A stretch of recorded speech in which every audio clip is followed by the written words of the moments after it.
Morning student, online classes में आपका स्वागत है।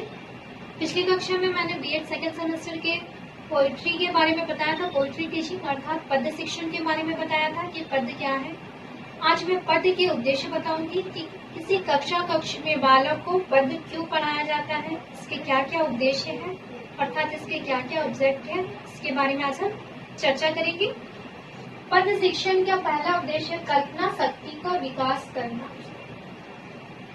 पद्य में सामान्य तौर से जो कविताएं हमने देखी है वो बहुत ज्यादा काल्पनिक होती है, परे होती है, संसार से अलग होती है, बहुत कल्पना पर आधारित होती है। तो जब हम पद्य शिक्षण करते हैं, पद्य शिक्षण कराते हैं छात्रों को, तो उनकी जो कल्पना शक्ति है उनका विकास होता है।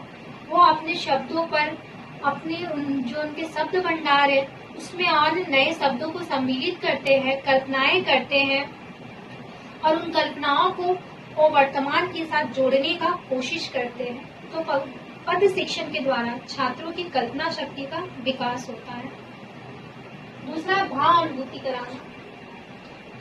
पद्य जो होती है उसमें एक भाव होता है, आनंद होती है, रस होता है, जैसे श्रृंगार रस हो गई, करुणा रस हो गई, वात्सल्य रस हो गई, या वीर गाथाओं पे आधारित कोई कविता है।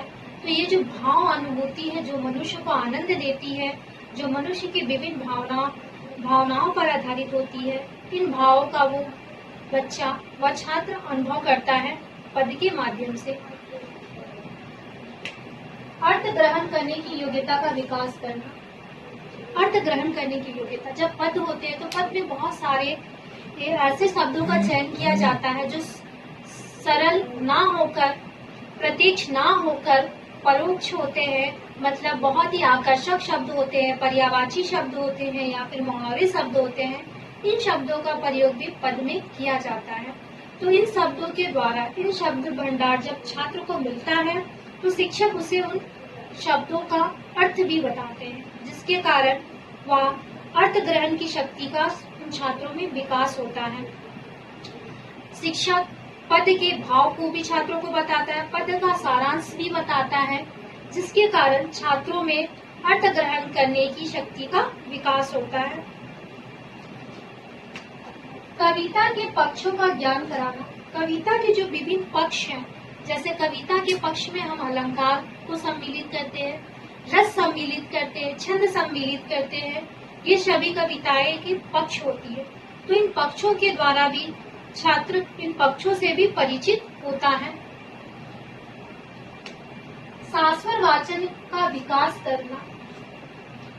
शास्वर वाचन, एक स्वर में जो हम वाचन करते हैं उसे ही शास्वर वाचन कहलाते हैं। जब भी कविता को पढ़ा जाता है तो उसकी एक स्वर होती है, एक लय होती है जिस पर वो आधारित होती है।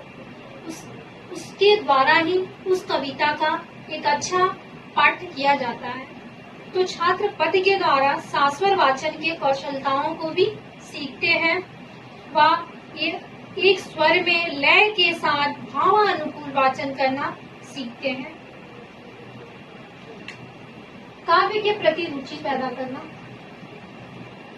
काव्य के प्रति रुचि पैदा करना, जब छात्र कविताओं को पढ़ते हैं तो बहुत सारी कविताएं ऐसी होती है जो उनके भाव को छू जाती है, जो उन्हें आनंद देती है, उन्हें सुखद महसूस कराती है, जिसके कारण काव्य के प्रति, कविता के प्रति वो आकर्षित होते हैं और काव्य में उनकी विशेष रुचि उत्पन्न होती है। इस रुचि उत्पन्न होने से वह नए नए कविता पढ़ने की कोशिश करते हैं, पढ़ना चाहते हैं और इस तरह वह एक बाल साहित्यकार बनते हैं और आगे चलकर वो एक अच्छे साहित्यकार भी, एक अच्छे कविता लेखक भी बन सकते हैं। भाषिक ज्ञान। कविता के द्वारा जब शिक्षक कक्ष में कविता का वाचन करता है या पाठ कराता है तो कविता का भाषिक विश्लेषण भी कर छात्रों को बताता है, जिसके द्वारा उन्हें भाषा का अच्छा ज्ञान होता है, भाषिक कौशलताओं को छात्र प्राप्त करते हैं, भाषा की कक्षा में उनकी रुचि होती है।